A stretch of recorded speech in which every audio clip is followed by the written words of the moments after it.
The Sd.Kfz 251-22 is a Rank 2 battle rating 3.0 German tank destroyer that is the first reward vehicle for the 4th battle pass in War Thunder, whose name would give this program an aneurysm if I typed it. This thing, simply put, is a fat-packed puma with the maneuverability of your bog standard 251, but comes equipped with Hansa's massive ding-dong cannon, the 75mm Pak 40/3L46 cannon, which is seen on other various German tanks at its BR and higher. The gun shield offers 8mm of total protection with 2 overlapping plates of 4mm each. You don't have much depression or elevation, with it being -6 degrees of depression, and +9 degrees of elevation. Horizontal guidance is 9.8 degrees per second stock, and 14 degrees per second with a maxed out crew of conscripts. Reload rate is quite fast at 7.67 seconds with a stock crew, and 5.9 maxed out. There are 5 shells available, but only 3 are useful to some degree. The PZGR-39A PCBC that pens 151mm of armor at point blank. A useless heat shell, and per shell HE and smoke. You can only take 24 shells, so load about 18 PZGR-39, 2 smokes and 4 APR. The app flies at 792 meters per second, thus meaning medium range is your friend. Just take heat that pens 80mm. Smoke is smoke, take some if you feel like you're gonna need it.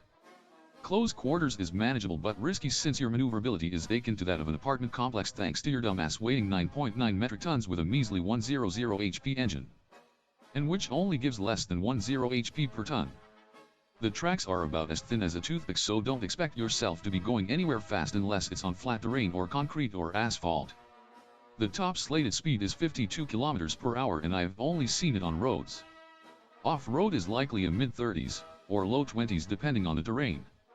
Reverse speed is actually kinda good at 10.7 km per hour. Turning around isn't much of a hassle for some reason.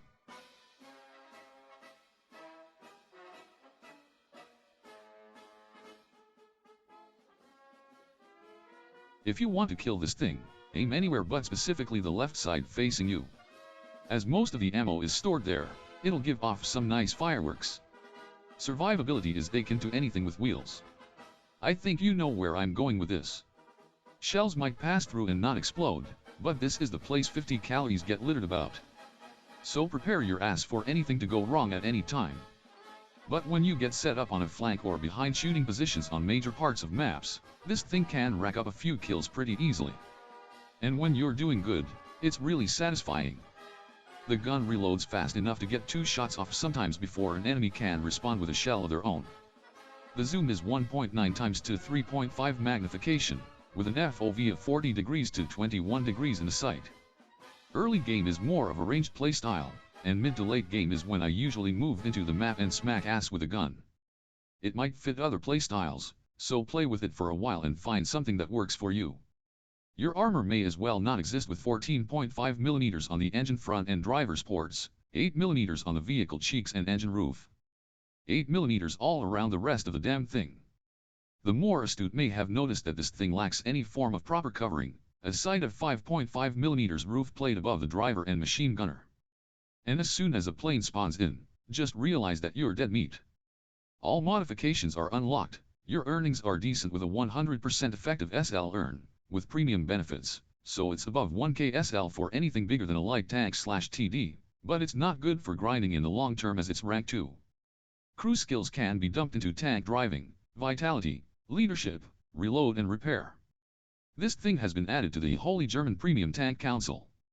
Additions to this usually take a while for me to figure out what's actually good to use or why the actual fuck did I buy this. The pack truck is getting a solid 4.5 on the Fudge scale.